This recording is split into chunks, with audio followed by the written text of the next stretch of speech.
morning, good afternoon, good evening, wherever you are watching us from. This is Wounded Beauty in Dangase. I am joined today by Apostle John Masinde, who is the president and founder of Dominion International Gospel Center. He is a mentor, a motivational speaker, and a preacher of the gospel of Jesus Christ. He is married to Maureen Masinde, and together they are blessed with 2 children. Karibu Apostle in our studios today. Asante, asante sana. Are you comfortable in Swahili, English, or you're going to mix it up? Both. Luya, Kikuyu, Swahili, Portuguese. Even Portuguese. For Portuguese speakers today, you're lucky. All right. Some people usually say, you know, the story of my testimony or my journey. I do not know where to begin. It's a long story. But I always tell people, begin from the beginning. The beginning of Apostle John Masinde. Where did you come from, your early childhood life? Yes. I was born in Nakuru. Nakuru town is in Kenya. I believe it's one of the most popular or one popular town. Nakuru town is where I was born. I was raised up in Solai. Solai is outside Nakuru. I can say in Swahili, Nakuru Mashambani. Mashambani. Yeah, that's where I was brought up. And a family of 6. 1 passed away, so we're 5 now. Mm-hmm. Yeah, I think that's a good yes, that's a good beginning. But how was that life? Did you come from a well-off family? How was your school life? Yeah. I didn't come from a very well-off family, not really, but at least my family, my father would afford our upkeep. We had a farm in Solai where we were raised up. Mm-hmm. And my father was not well off, but he was willing to take us to school to any level. Mm-hmm. And I was able to school up to Form 1, Afra High School, mm-hmm. where my real journey started from. All right. Yeah. At Form 1? Yeah, Form 1, that was 1997. Take us there. 1997, I was the brightest in school. I believe God gave me a brain that is working. And I was very good at school. I've never been number 2 in school. Form 1 first term, I was number 1. Form 1 second term, I was number 1. Form 1 third term, I was number 4. Now, because of my name, Masinde, at that time, 1990s, because of politics, mm-hmm. Masinde Muliro, everybody knew. Mm-hmm. My original name is supposed to be Osinde. Osinde. But don't call me that. Okay. Sorry. So, but I didn't like Osinde. Osinde from the Banyore accent. Mm-hmm. So I liked it Masinde because of the Masinde Muliro popularity. And that name made me very popular in high school. Mm-hmm. Afra High School, Nakuru. Also plus doing very well in class. I was also in some drama club. Mm-hmm. And by the time I was in Form 1 third term and I was number 4, then the whole school knew there was a problem. Wow. And this was the problem. We were living in an estate called Nakuru Press. Mm-hmm. That's the first time, because I was a day scholar. So I met some young men there in school, in the estate, and they made me smoke something. Uh-oh. And when I smoked it, I didn't know what it was. That's in Form 2? That was Form 1. Form 1? Yeah, Form 1 from third term beginning. Wow. So when I smoked it, nikavuta, nikaona ground imekuja mpaka hapa. So I went home. I used to live with my dad. Mm-hmm. Because my dad was working in town, mm-hmm. municipal council then, yes. Today's county. County, yes. And he was also a preacher, a reverend, Baptist church, mm-hmm. with Bishop Maisha, but in the side of Nakuru Solai. Mm-hmm. So we were raised up in a Christian way, because mm-hmm. my dad being a preacher. Yes. So I was staying with him. Mm-hmm. So every weekend, let's say Friday or Saturday, my dad and I would go to Solai. It's about 62 kilometers from Nakuru town, mm-hmm. to join my mother. Then we'll stay there, preach on Sunday. Monday we'll go back. Mm-hmm. So my life took a bad turn from that time. I smoked that bangi, and I didn't know. Wow. See, peer pressure. Mm-hmm. when it comes, a lot of young people never know it is peer pressure. It comes as friendship. And it comes at a time when someone needs company. And it's so exciting. You want to do new discoveries. So I went home and I cooked a very big ugali. And nikaikula peke yangu yote. Bila mboga? So bila mboga. Unajua mtu akivuta bangi. Bangi hufanya mtu either ucheke ama uwe serious ama ukule. Unakula ugali, unasahau mboga. Mpaka ukumbusho ambie ukuli mboga. Oh, ndio unageukia mboga. Wow. Unakula mboga tena unakumbushwa ugali. Like that. So my problem started there. I began to drop, began to behave funny. My dad tried to talk to me. He would call my uncles, talk to me and friends. Before I know it, I began to steal from school textbooks. Because how do you buy bangi and you are a student? So I used to steal textbooks and sell in the streets of Nakuru. Just a little bit there, Apostle. The first time that you smoked bangi, that's when you went home and cooked the big ugali. Yeah, that's the But time. what caused you to smoke it again? Did you like it, or was the influence still continuing, or what makes somebody go back over and over again? To be an addict is a process. You can't be an addict of any hard substance or drug in one day. But what drives you to addiction is that peer pressure thing. Yes. Yeah, you feel more towards friends. Yes, than you your want to parents. fit in. You want to be there. You like the way they do things. You want to go out. Coupled with that teenage time, adolescent time, you know what happens. Yeah. So, in a way, I thank God for what happened, because that became the beginning of me today. I wonder how I could have been if I went to school, went to university, maybe became something. My parents didn't want it, just like any other parent, that you go to school to be a hope of your mother in future, to help them maybe. I thank God for that, but I thank God more for that path I took. So from that time, I had to drop out of school because of the things I was doing were not good. I didn't want to go to school anymore. I felt nobody likes me. So I went to stay with my mother. So my father was very angry. One day he came back home, akanipiga bwana, anipiga mangumi, akanipiga makofi, akachukua miti haikutosha, akachukua radio. Hey. He beat me with the radio ikaisha. So I was bleeding everywhere. I have some alamas of my dad kwa uso and somewhere here. Alikuja akiwa amecharge. Yeah, he was bitter. Yeah. I understand. If I was him, I would have done the same thing. So I fled. I went to stay with my mother. I stayed with my mother for some time, and then my life became worse because I met some other guys in Solai. One of them is called Soldier. Soldier was a nickname. Soldier knew marijuana more than me. Soldier was worse than me. He could steal, he could do bad things. So he became my best friend. So my life became worse.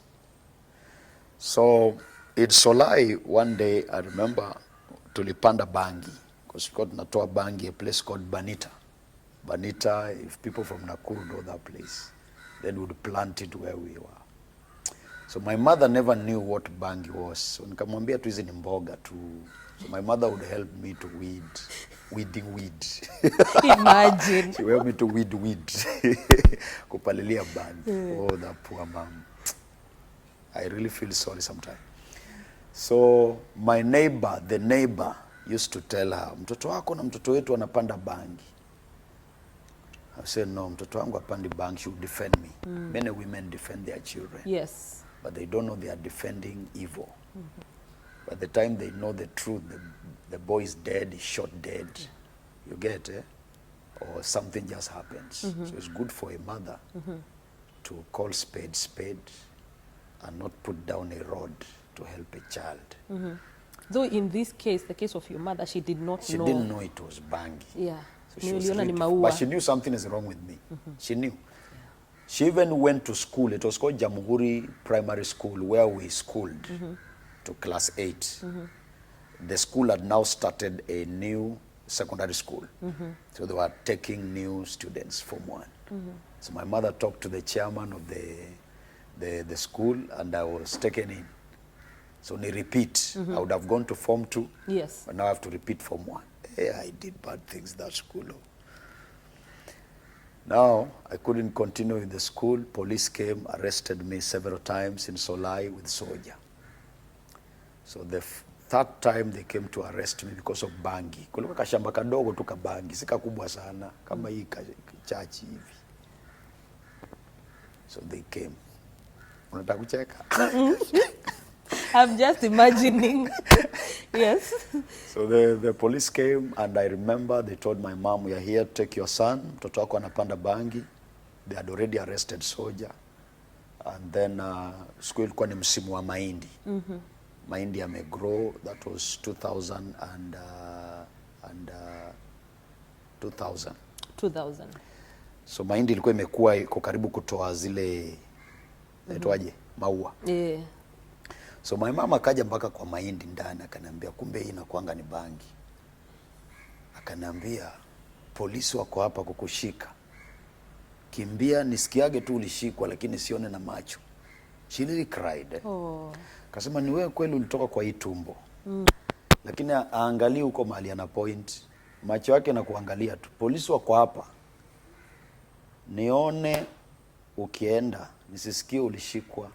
Nisikie tu ulishikwa, sorry. Nisione na macho. That's when I saw the real mother. She couldn't imagine me being arrested, taken, akiona. She could not stand that tear, that cry. So I fled that time from Solai, nikatoroka to Nakuru. Nakuru to Solai 62 kilometer. Nilitembea kwa moshi ya bangi na maneno ya mamangu.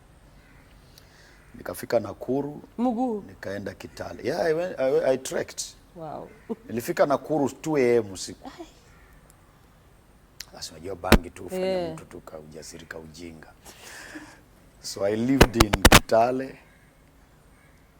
That's when I met that guy. Nikasoma that book. It's Bob Marley. You can look for it. Bob Marley biography on Rasta movement, talking about Rastafarianism and that religion and what. So I became a Rasta man from my heart. I love the way they do things up till today. There's some philosophies about them that I wish if Christians knew them and they do them better. Talking about the philosophy of commitment to their beliefs. Christians are a bit hypocritical. They are not true, they are not sincere, most of them. Yes. But these guys, the Muslims, Rastafarians, Hindu, they are very dedicated to their religion. That's true. So Kitale, I could not stay for long. I came back to Nakuru. By that time, my mother and my family was not very well. My younger sister had passed away. And I could not stay in Nakuru, so I came to Nairobi.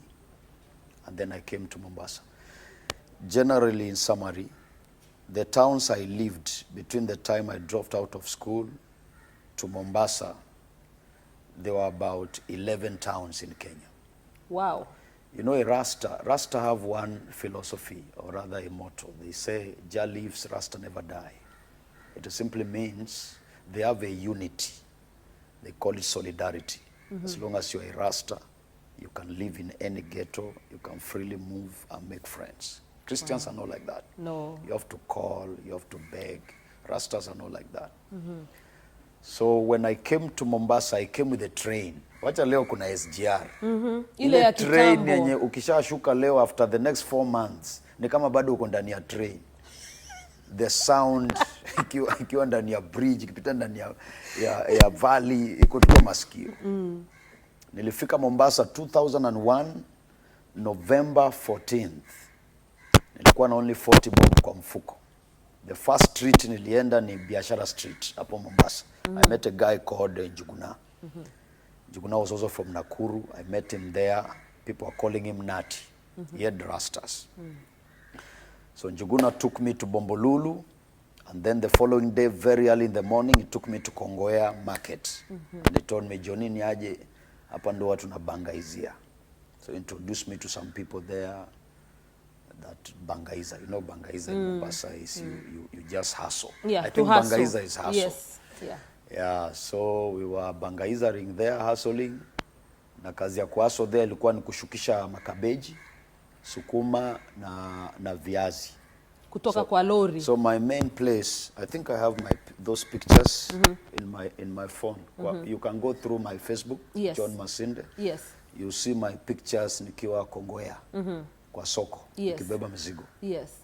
So nikawa mchukuzi sokoni Kongowea. Nilibeba mizigo mpaka hii bega yangu hapa ilikuwa kama kisigino ya mguu yenye javaa kiatu. 5 years. For 5 years you did that. Unajua ukivuta bangi afu uchanganye na shisha, gunia viazi unainua ni kama umeinua kamfuko kajwala. And those guys just die like that because they carry too much without knowing and they eat poorly. So nikaa kwa hiyo soko, nikifanya hiyo kazi, I was homeless.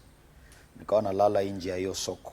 Nje ya hiyo soko tukongoya tu hapo nje hapo. Sangine polisi wanakuja wanatupiga, wanatufukuza, sangine tunatupwa kwa lori. Nakuja naachiliwa kesho yake. So one guy who helped me nikibeba mizigo Kongowea by the beginning of 2000 and the end of 2001 December was called Musa. Musa was coming from Bungoma. I don't think Musa is alive today. Because when I met Musa, Musa was already like Teja. The Teja you see, you know. Yes. What's Teja in English? Teja. Yeah. Teja is what? It's Teja. is a drug addict. Yes. That is extreme. Yeah, drugs ishamwaribu already. In Mombasa, you know who Teja is. So Musa took me. He's a lawyer from Bungoma, but he has lived in Mombasa for many years. He had an auntie of his that was at Bakarani pale. So he took me to that place. The auntie never trusted him because he was a thief. He could steal anything. So he could not allow Musa to enter the house. So Musa used to live on top of that house. Till today, that house is there. Whoa. At Bakarani. Yes. There's a white house there, Bakarani stage to nyumba ya white. Hata hiyo rangi bado haijai kuwa repainted. Every time I want to remember where I came from, I always go to Bakarani. I go to Uwanja wa Kishada, hapo Mtopanga, and then I come to Bakarani juu ya hiyo nyumba. I remember. So we used to stay hapo juu ya nyumba. You mean like on the roof? Yes, on the roof there. There's nothing, ni roof to open. We used to stay there, mvua ikinyesha tunaenda kwa stairs. You know, roof kuna stairs sasa. Unaingia kwa stairs, after mvua we come back. And then in the evening hours, we'd go to Uwanja wa Kishada. That place iko mpaka today. You can go and check Uwanja wa Kishada. All manner of drugs are there. All manner. I saw many things in that place. Matembe, you just unameza tu. Kuna heroin, cocaines, shisha. Wacha hii shisha ya kuvuta hii mtu anawasha na gas afu una smoke. Kuna shisha nyingine waxi. Unaichanganya na sigara ama unachanganya na bangi. Ukishachanganya unasokota alafu unavuta. It's a very dangerous drug. So I used to do that. In short, my life became like an animal. I don't believe if there's anybody today who says salvation is instant, deliverance is a process. That's not true. That's very funny, in fact. It's an insult to God. God cannot save you instantly and deliver you in a process. That's not God. God delivers instantly. Mimi nilikuwa delivered completely. Today nikiambia mtu mimi nilivuta madawa, they don't believe. From that time, unavuta pale kwa Uwanja wa Kishada, unaenda Kongowea kubeba mizigo. What we were paid was 10 bob, 5 bob, kubebea mtu gunia kutoka hapa stage ya Kabeji mpaka pale lights, ama mpaka stage ya Msikitini. You know Msikitini stage? Yes. That distance. One day nilibeba kreti za tomato 2. From pale kwa tomato mpaka stage ya Msikitini. Stage ya Msikitini pale. Nilibeba nikavunjika mbavu hapa. It was 25th Christmas Day 2001. You have no one to call. Those days in Kenya hapa, phone ya mkono hii ilikuwa haijaruhusiwa kuingia. Other places ilikuwa lakini not here. So watu walikuwa nenda kwa telecom booth. So you can't access your people. The last I saw my dad, I think, was 1997. The last I saw my mom also. So between that time to 2001, nobody knew where I am. Wow. Most of them thought me nilikufaga kitambo because Yes, there's no because there was no communication, yes. And then the kind of life I was living, so nobody bothered about me. In fact, I'm a surprise when they see me that after all those issues, I'm the one who made it. Wow. You see how God works? Yes. And I think I can trace my life to the commitment of my dad as a preacher. He was not wealthy. The means of transport while he was preaching and church planting in Solai and Majani Mingi, Majitamu, Maram, those places was a bicycle. Imagine. Bike yake ya kwanza ilikuwa Black Mamba. Bike ya pili was Atlas. Alafu akajibaia bike yake from saving. Akasave. Akajibaia bike ya Avon. Hiyo bike ilikuwa inatunzwa. Yani bike inapakiwa pale hivyo inaoshwa afu inangojewa ikauke. Mnaiangalia tu mbali hivi. You can't even go near. That was like Pajero. So every early Sunday morning, my dad would tell me tunaenda kuhubiri Majani Mingi. So he could carry me kwa carrier. Unajua carrier. Carrier ni katika kitika nyuma kama. Yes. Ananibeba mpaka tunaenda tuna preach tunarudi usiku. So I believe those seeds, even though nilikuja nikapotea, hizo seeds ziniregesha. So before we go there, let's continue now with the journey hapa mbavu zilipovunjika. That was by the way. So nikarudi sokoni Kongowea. Pale nyuma ya Kongowea pale kuna makaburi. Inaitwa Kongowea makaburi. Yes. Nilienda kwa hiyo makaburi nikakaa hapo mpaka evening. I remember some people came, I think they were policemen. Walikuwa mvatui nini private. Civilian. So wakuja pale wakaniangalia, I was crying, I was in pain, but I was smoking bangi bado tu. So I didn't care. Nikatamani life yao jamaa wamededi. I remember some guys who are very close to me also died. Some died of asthma, some died of mob justice, some died very funny deaths. Waenda zao. Unajua kuna hayati, kuna marehemu na kuna mwenda zake. Are they different? Yes, mwenda zake ni mtu amekufa kifo kijinga tu. God. So I stayed there up to around 6 a.m. That guy came there, tried to encourage me. Akaniambia, please, don't worry. Akani encourage. Who was that? There was just a guy too. Okay. I can't remember who he was. So I left there, and while I was walking back to the market, I met a drunkard. Ni mzee kabisa Kikuyu, mzee Mkikuyu, mzee kabisa hivi. He was so drunk bwana. Kumbe kulewa iko in levels. Kulewa is in different category. This guy was so drunk bwana. Akaniangalia. Akaniambia naona una tabu mingi kuniliko, and it was true. I had more problem than him because him at least by look he had a place to go. Yes. So akanichukua akaniambia I want to give you something itakusaidia. So akaingiza mkono kwa mfuko ya nyuma. He really struggled, anayumba, anajaribu kutoa. So akatoa Biblia Gideon's, that a small Bible. It's blue. Mlevi. Like a mlevi, imagine ambiwa Biblia kwa mfuko. Wow. That's why I believe God is God. God can use a prostitute to preach to a prostitute. That's true. Na huyu amehubiri aende hell, huyu amehubiriwa asave. And nobody can ask God, why are you doing this? A drunkard gave me that Bible. Ndio Biblia nilisoma. One day nikiwa tu kwa ghetto nafuta bangi naisoma. Nilisoma hiyo Bible. Nilisoma na bidii. So nikasoma ile scripture nasema, it shall come to pass that day whoever will call on the name of the Lord shall be saved. That's how I cried. I really cried with that from my heart. Lord save me. So nikasikia tu amani kwa roho.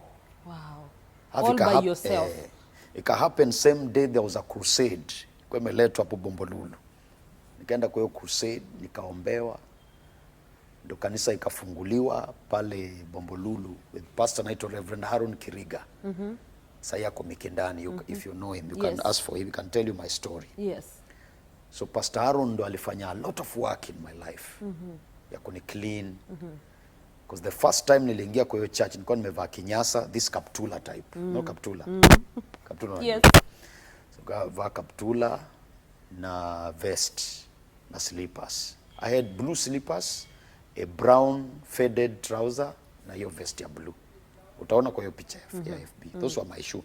Hii mguu hapa kwa hili ilikuwa imecrack, unaweza ficha kobole. Hapa, you don't need to go to the bank, just put it there.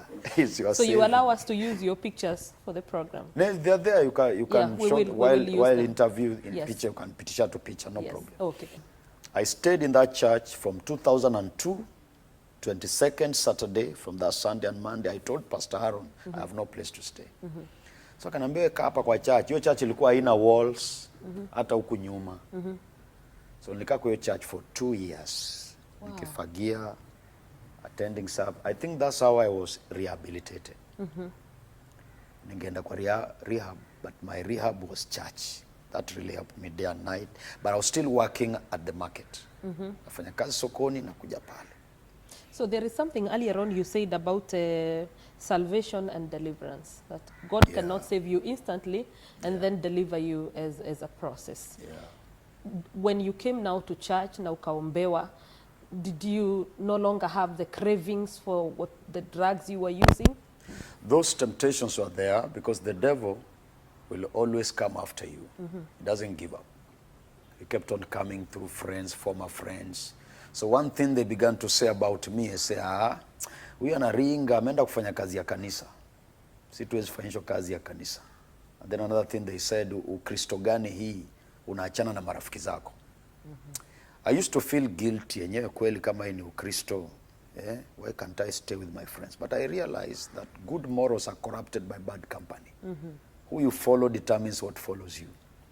You can't have a bad friend, no matter how good you are, and be good. That's why when someone is born again, he says bye-bye to his old life completely. Amen. There's no apology about it. You have to lose a lot to gain Christ. You get it? Yeah. If I still continue to hang around with Akina Musa, Akina Omari, I would have died like them. Omari is dead today. Tulikuwa naye kwa Kisauni Wanja Kishada. Asani, Akina Musa, and some other guys there from Western, from Kikuyuni, that had stayed in Kongoea for 20 years without going home. Wow. When I got born again, they used to mock me at the market. Kazi ya kanisa fanyisha. One day we beat one guy there. I was with a guy called Michael. So tumeokoka, sisi ndio waokovu pale. Unabeba mizigo lakini Bible iko kwa mfuko. We were seriously born again. And then you see the kind of place I was doing rehabilitation. It was in church. Yes. And I was serious, I want a new life. And then a guy there alikuwa anadai. Ilifika saa 6 hajalipwa. So akaenda akaambia mama, we nipe pesa zangu bwana. Kazi ya kanisa fanyisha hawa. Sisi sasa. So Michael remembered his days. Kashiko jamaa kampiga sweep bwana. Kaangusha chini. So I was helping. We beat that guy. We didn't know any scripture. But we knew we are born again to be respected. Yes. But we didn't know which scripture to quote. So we were hitting and said, tumeokoka tuheshimiwe. Hatujaokoka tudharauliwe. Unasikia? So it gathered a crowd and we preached that gospel. Tumeokoka tuheshimiwe. So everybody left knowing mtu okoka aheshimiwe. Wow. And I tell you, respect came back. So people respected us. Began to call us ndugu. Bwana asifiwe. Ndugu. So they began to call us like that. Yes. So one day, this is how my journey began to missionary and ministry. I was in church, at that church in Bombolulu, and I told you there was nothing everywhere. So upande wa wall, wa altar, they succeeded to put some iron sheets. Yes. So I went to the market that day and I had a cry for a change. I knew I'm a Form 1 dropout. There's no possibility of any decent work, white collar or blue collar. In this generation, if you drop out of school, it's only the mercy of God now. So I really cried to God. I knew, God, in your mercy, there's something better that I can do. Nitoe to Kongoea. That was my cry. I don't care mahali utanipeleka, but nitoe to Soko. Nitoe Kongoea. Yeah. Because there was no difference when I'm Mchukuzi and when I was on Sunday. I just look like the others. You know how they look like. So this is what I did. I said I'm going to fast. So from Monday to Saturday, mi sikula kitu. Sikushika hata shilingi ile pesa nilikusanya. Nikibebea mtu 10 bob naweka, 20 bob naweka, 50 naweka. In a good day 100. like that, nika save, because this time now I'm not doing bangi and madawa. Na skuli chapati choma. Those were our food, chapati choma. So, nika save, by Saturday I had 350. Nilienda nikanunua curtains za blue kwa mtumba. Na 350. Zikaekwa kwa church. Ziliekwa hazikutoshea mpaka mwisho, lakini at least ziliekwa. Yes. Ika beautify ibada ya Sunday. Wow. Nikaona tena kuna kitu kingine kumbe kanaekako pale juu. I went and worked again. Nikatafuta kwa mtumba nikapata. Nikaleta ya maroon. I will send you the picture also work. That's where Pastor Aaron told me, piga magoti hapa. You will be a great man. Wow. He didn't know, I believe, but I know something came upon him. He prayed for me, and that's how my life began. Akanipenda tu. Akanipeleka Winners Chapel. Every Tuesday and every Thursday I used to go to Winners Mombasa just to attend the service. Nika join Winners Workers, workers service. Nika train. Then when WOF became Word of Faith Bible Institute, 2005, Yes. nikalipiwa na pastor naito Isaac Favor. Ana church pale Mtwapa, alikuwaga Winners. He's called Pastor Isaac Favor. Yeye ndo alilipia Bible School WOFB, nikasoma course 1, nikasoma course 2 ya leadership, nikasoma diploma. Wow. So by the end of that diploma, nikawa ordained as missionary. Wow. So the first church we planted with the pastor called Pastor Chris Nawate was in Portrees. Then tukapanda in another church in Magongo. And then from there now my missionary work began. Nikapanda kanisa nyingine. My life by that time was now good. Yes. I would look a human being. Yes. Not like formerly you're looking like an animal. Yes. This time hata ungeniongelesha, ungenisalimia. So that's how I began to preach the gospel. I knew who I am. I discovered my purpose in God. Na nikaenda home. So I met my father and my mother for the first time since 1997. You can count how many years. Yes. Then all my sisters came, my brothers, kuniona too. Yes. I was They just- thought you had died. And this time I was looking different. I was born again. You see, I was no longer Mabangi. So I told them my story. I'm now born again. I live in Mombasa, even though I'm not the way I want, but I'm okay. I'm better than how I used to be. So from that time, kanisa ikaendelea in Mikindani, and then a door opened through Jennifer Mugendi, the singer from Tanzania. She took me to Dar es Salaam, kwa Bishop wa Assemblies of God. That bishop took me. I stayed with him, kept on preaching up till today. Yeye ndo aliniandikia barua. I went with that letter to Brazil through Bishop Chris Nawate. Wow, that's how you became a missionary in Yeah, Brazil. in Yes. Brazil. That's how the Brazilian door opened through Pastor Chris Nawate. He sent me a letter of invitation. Then Bishop of Assemblies of God gave me a recommendation letter. Then some other friends also helped me. Kapata visa. I went. But prior to that, I was still doing missionary work here in Kenya, Tanzania, Uganda, Ethiopia, South Africa, and Nigeria. Wow. So then the last mission work I did was South America. You will Yes. see the pictures. How long were you in South America? South America, I was there for 6 months. 6 months I was there from different state to another. I preached for Assemblies of God and Baptist churches, and Yes. also their conventions. They do conventions every year, December and January. That's the convention I was in.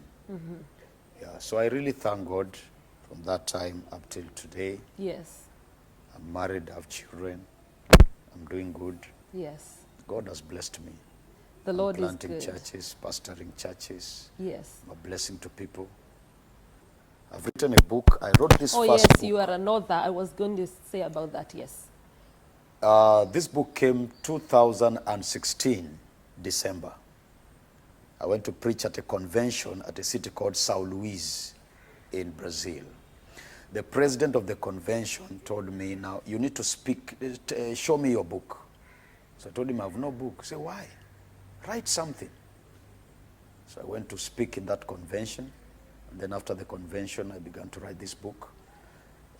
Nos passos de Abraão e nos passos de Jesus. It means in the footsteps of Abraham and the footsteps of Jesus Christ.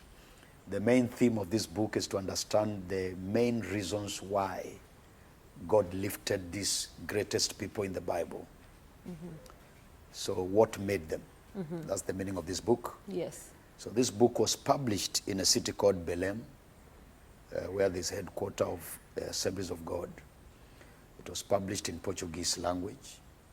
And then when I came back to Kenya in 2017, it was published in English and then published in the Amazon online book. So you can buy it in Amazon? Yeah, it's in Amazon, Yes. and also you can get it from me. How much is it? The Portuguese book? The one English English book. book, yes. English is 600 shillings. 600 shillings. Sell it at 600 only as a blessing. You can also order through us. I've written other books yet to be published, like The Power of Books, Understanding Your Lifetime, and The Need for Revival. They're yet to be published as soon as Corona is over. Yes. God has also helped me. I'm a televangelist. I work with KTN, Command Your Morning, every week, midweek, Monday to Friday. And also I work with Equity Bank Wings to Fly program, Mombasa. I speak also in other forums, youth forums, conferences and convention. God just loosed my tongue. One day I prayed.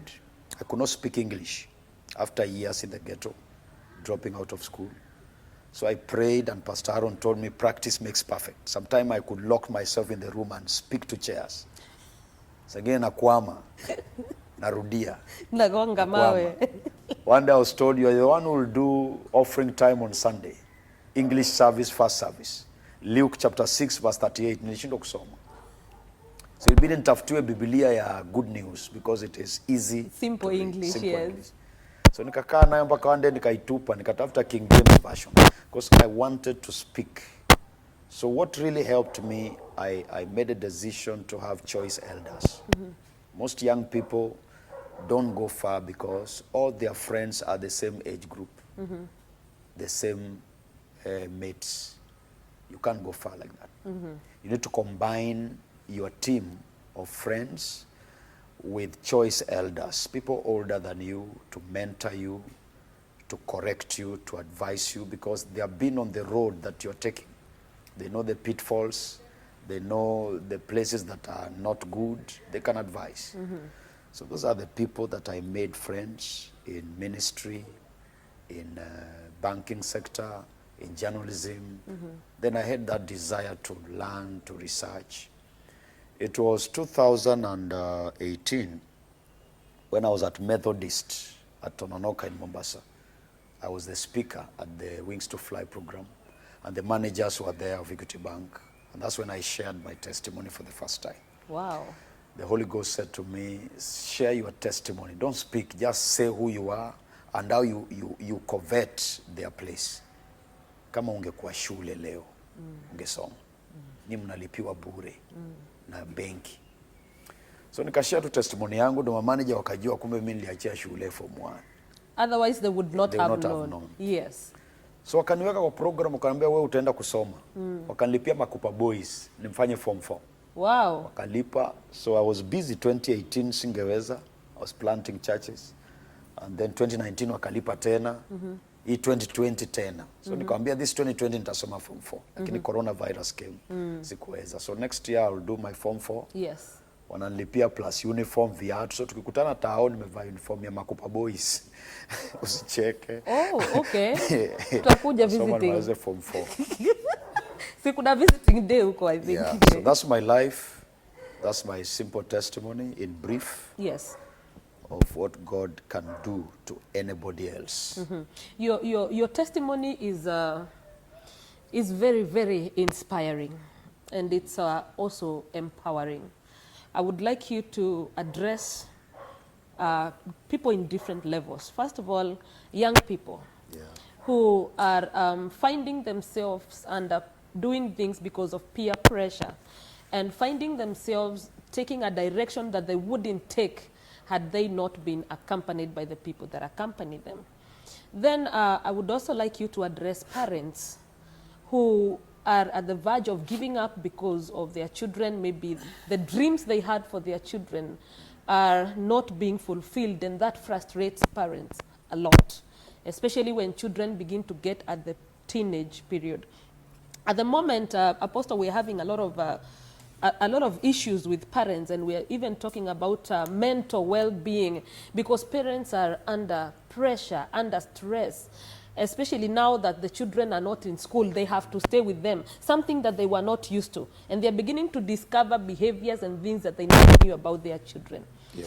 So I would like you to address such people. Then finally, I would like you to address servants of God, pastors, bishops, apostles, who probably feel limited in one way or another.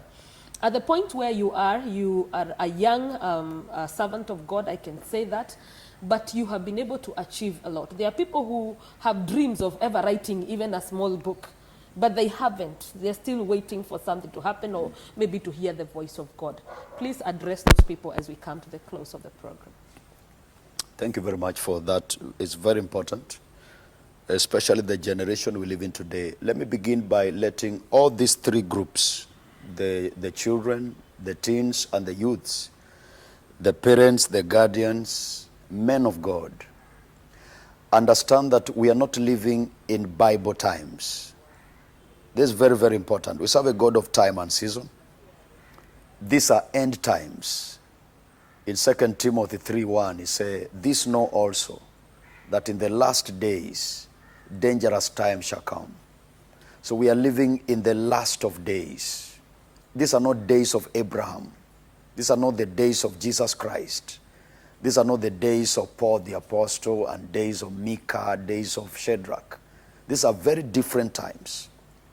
That's why the things you see happening today did not happen during the days of the Bible. You can see in the news, you can read in the news, you can see what's happening, very scary things.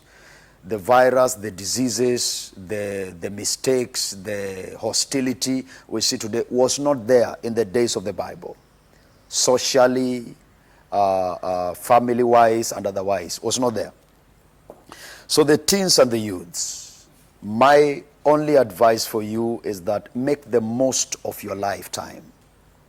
You are one and only life. You have no spare part. You have no spare life. You're not a Toyota vehicle that when you are broken, you can be repaired.